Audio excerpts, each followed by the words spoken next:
society.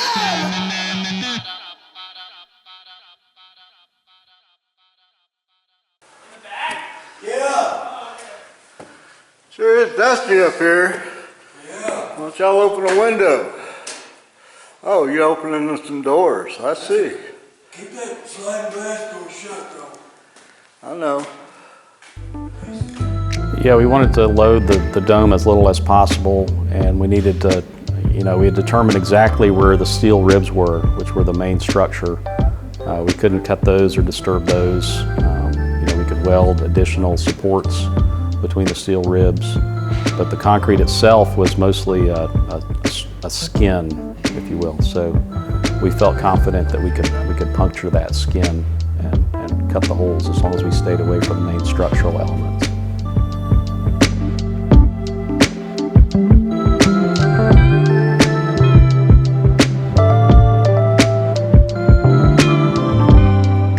If you can go back, take apart a four-step, look at the resentment you have, which is the symptom of the problem, and then we work back from there. So what's the real truth of it in the process of the four-step, and what is your part in it, and what are your motives underneath it? What are the deepest motives? All issues in general stem from a basic instinct gone awry. And we can't see that. Our ego is telling us it's not me, or it's not my fault, or we're in denial about it. And once we start to break that down to get to the part of the step that identifies exactly what part of me has that particular sensitivity about it down deep, then I can look at, I don't want to be touched there. I don't want to get hurt there. And that drives my motives. So some of the character defects. My number one character defect is just an absolute utter fear of failure. And that drives a lot of the decisions that I make and what I envision failure looks like. And all that encompasses of that, like with just a failure in life, or just, how that looks and how that would reflect on my family and things like that. And that's been a driving force for positive things, but also a lot of negative things and a lot of pressure that I put on myself, and that maybe causes undue stress to just break down and then just burn it all down. So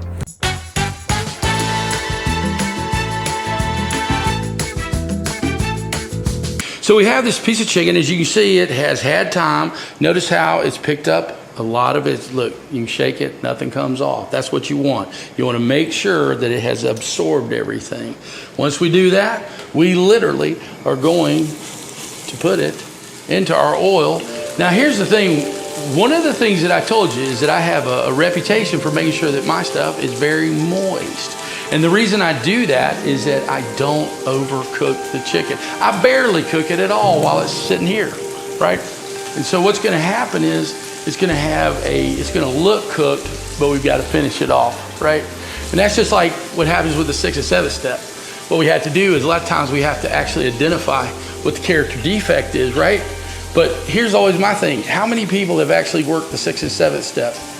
I've been doing this a long time. I've never worked the 6 and 7 step, ever, right? It's worked me. And that's just like it is here. It's actually working. But see, the problem is the process isn't complete just because I decided to find out what my character defects were, right? So one of the things that I have to do is I have to be willing to work through the process. So here is where we work through the process. Now take a look at this. If you were to look at it, you'd say, man, it's done. Not only is it done, it's almost overdone, right? But it's not. It's not at all. So what we're gonna do is we are going to put it into the oven.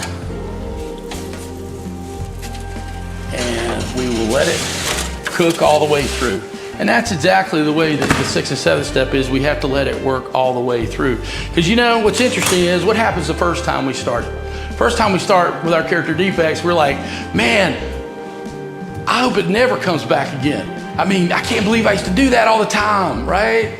And like for me, it's lying. I lied all the time, right? Y'all don't know if I'm lying to you now or not. But anyway, I lied all the time about it. And so I started to get to the point where I was like, I don't want to live like that anymore. So I would start to say some things, or I would say some things, and I'd have to turn back around and remember asking my sponsor, what's the best way for me to get around this? He said, get honest. And I finally figured out what he meant. So even in the process, even while I was lying, I had to turn around and say, I just lied. I just lied.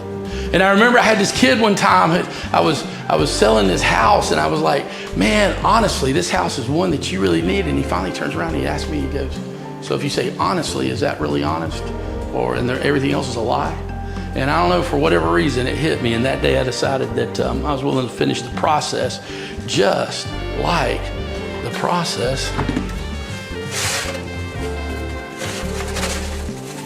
right here. Now, check this out. And so here we go. Remember, we just were talking about how things aren't complete until the process is. So check this out. That is the process, right? Perfect, moist, exactly like it's supposed to be. And so that's one of the first things that we have to learn to do is sit there and go, you know what?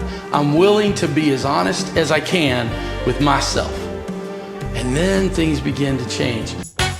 We'll be back with more Chef Paul, but for now, let's head back to the bunker.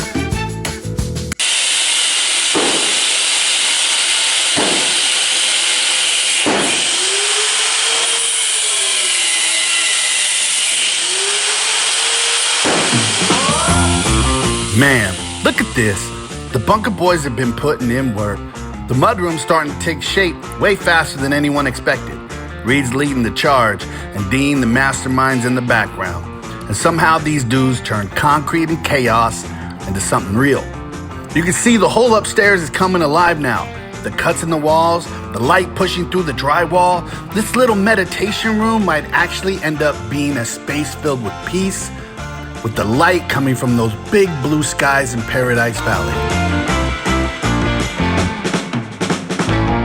Wow, what can happen with some effort in a few days?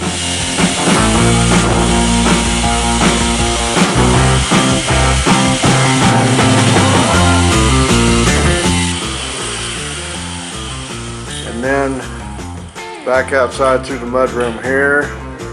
This is where our half moon window will be in this opening. So as you can see, right now it's kind of dark in here, but once we get this wall open, there will be a lot of light in here. So there you have it. Another day in Paradise Valley. As long as we're in Paradise Valley, there's Emigrant Peak right there. 10,944 feet. Still got a little bit of snow on July the 1st, 2021. It'll be gone in a few more days.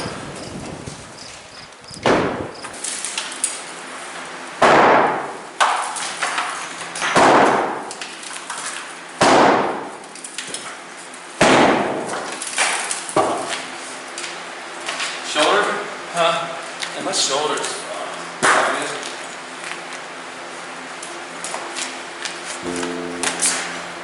How's my understanding changed? Step 6 of these character defects and the willingness to let go. Well, it's just knowing I'm not perfect and I'm never going to be perfect, but the willingness to strive for perfection is always gonna be there for me. Hopefully, if I want to stay sober. So yeah, I'm always like I don't know everything. I really know nothing at all, and I'm willing to learn more and more about life and about myself at all times.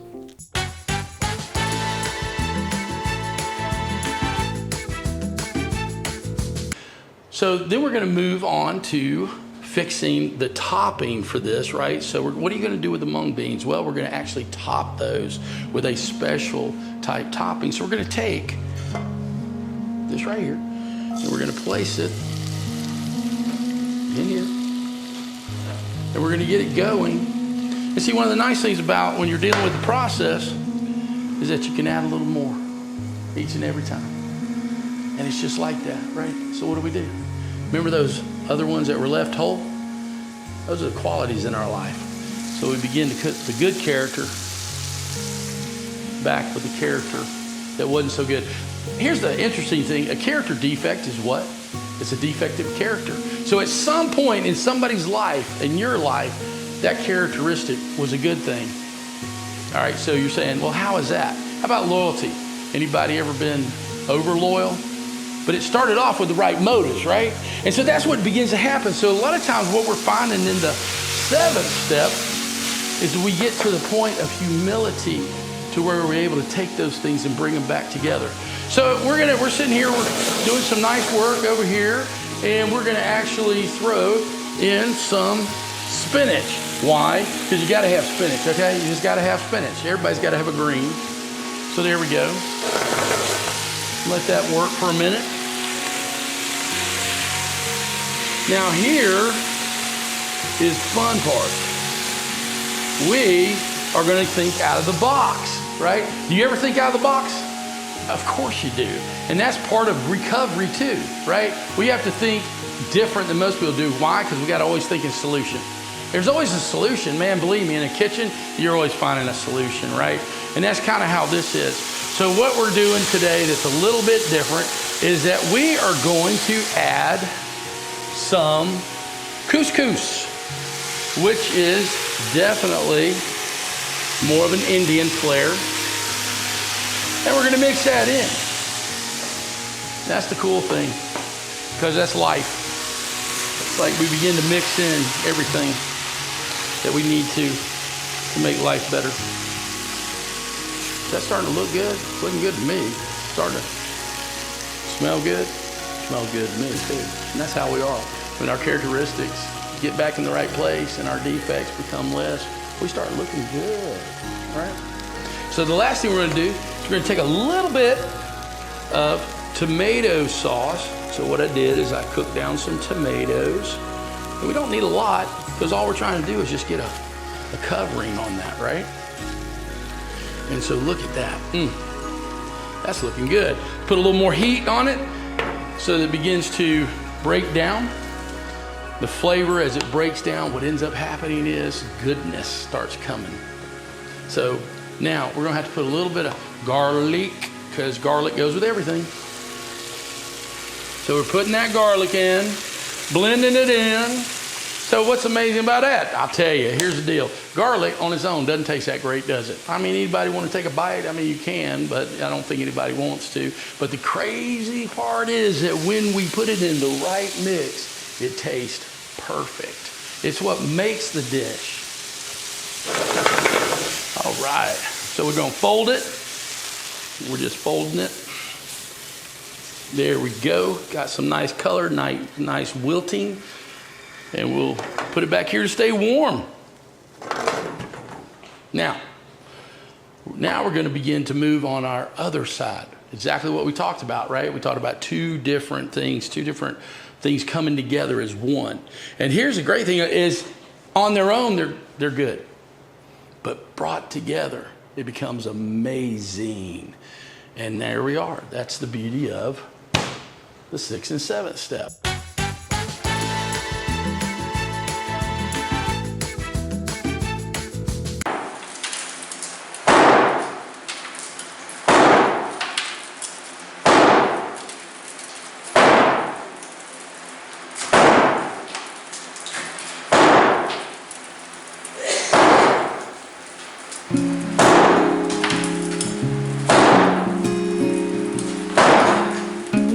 It's not uncommon for people to lose focus once you get to the 4th step. First of all, if you're gonna do the step work, it's the first time you're actually doing any work. And who wants to do any self-examination? So I myself, when I was a kid, put that off, and I ended up going out and drinking again. So I'm real familiar with it. And then I had a guy that pushed me down and forced me to do the 4th step, and then sat down and held my hand. I did it, and that was it. I've never touched anything again. So I'm trying to get Harris to do the same thing, and watching him squiggle and squirm and try to get out of it is completely normal and natural. But you know, he's got to make a decision on how long he wants to sit in the discomfort. I need help. I can't do this by myself. I've tried it. And so I'm going to ask for help wherever it may be. And whether that's someone in recovery that has the things that I want, whether it's asking a higher power, asking, you know, my wife, I have to communicate those things when I need help. And yes, it's challenging, but you know, can't do it on your own. It's tough.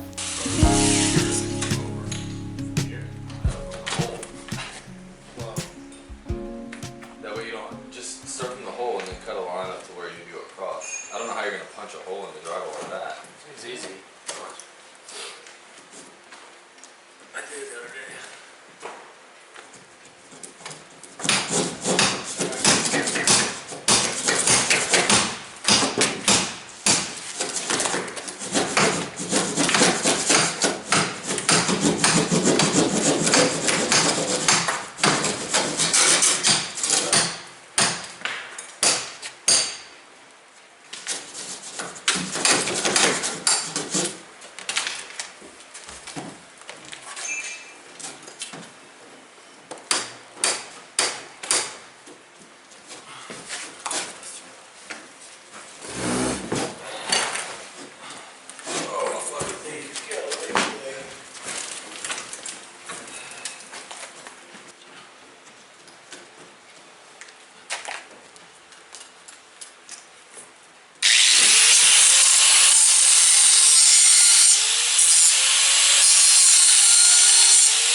Yeah.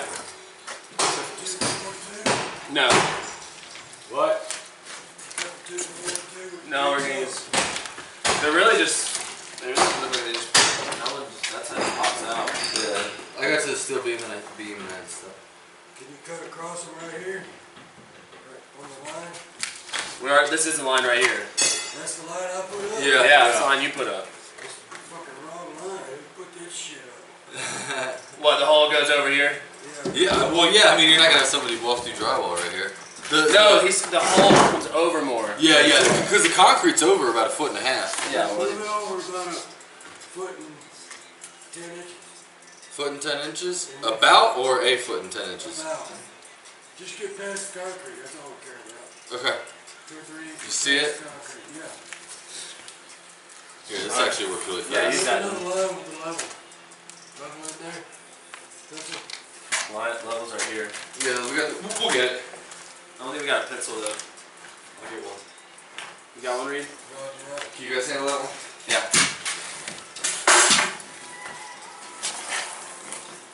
I'll be done with this in about 2 seconds.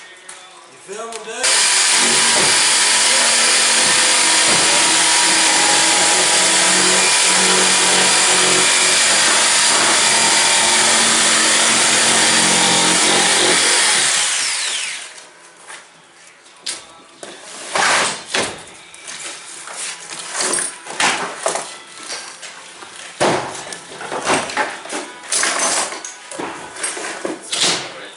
That's that beam right there. beam? Yeah.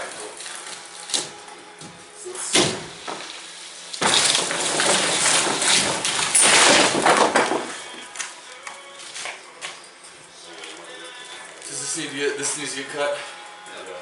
Alright. Will you take that out of the way?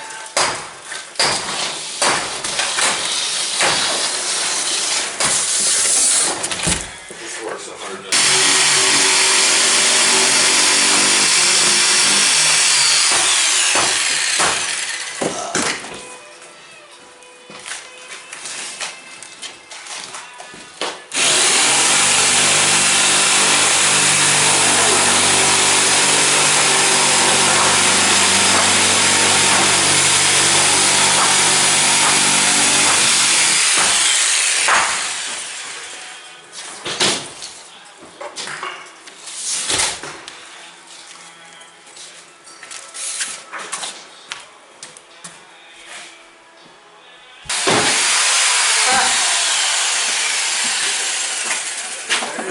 My hand is way too sore for that shit. Harry's got it back though. He's got the power. No power to Dale. He's got the power tool. Did you mark it? Get his skills on. Chop. Mark it. I was just saying we need to mark it coming down. Just level. Yeah. Just level. What do y'all want me to do? So we should be fine. That's See that thing before it goes from beam to beam? Yes. Yeah. If we make it to the beam. Cut that out. All those. All right. Now we just need to cut down.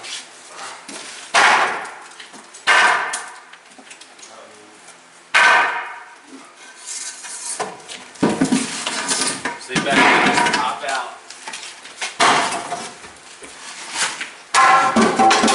Damn, you're badass.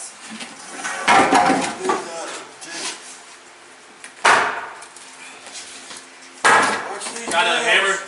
Watch these nails, everybody. Yeah. We'll get those out. Do we have a crowbar? Move your face, man.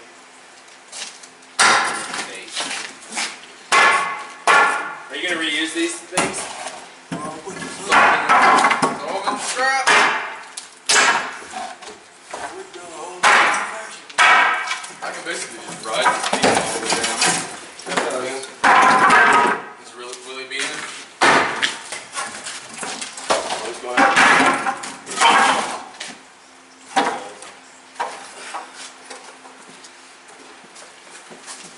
You got another hammer in there?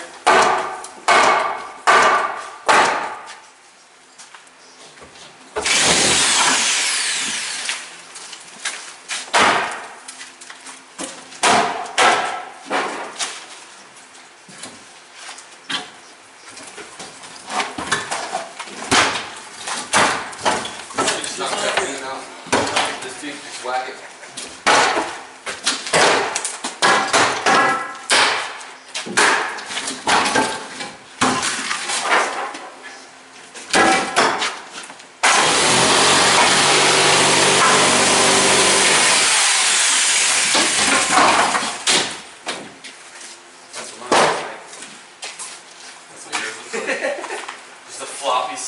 fucking. Here,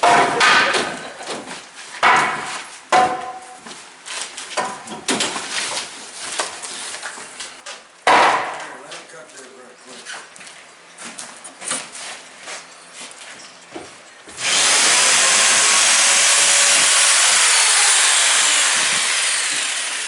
So we just cut through this? Just that one? Alright. Let me get this set. Turn it up.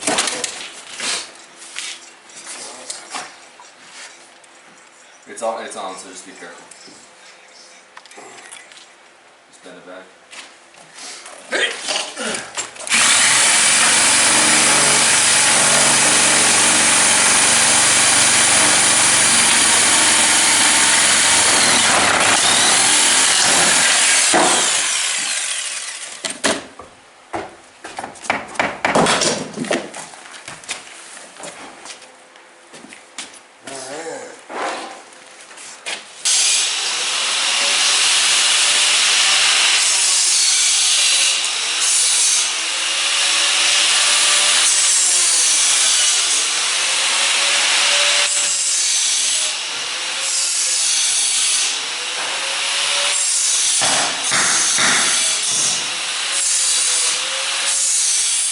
Montana Society!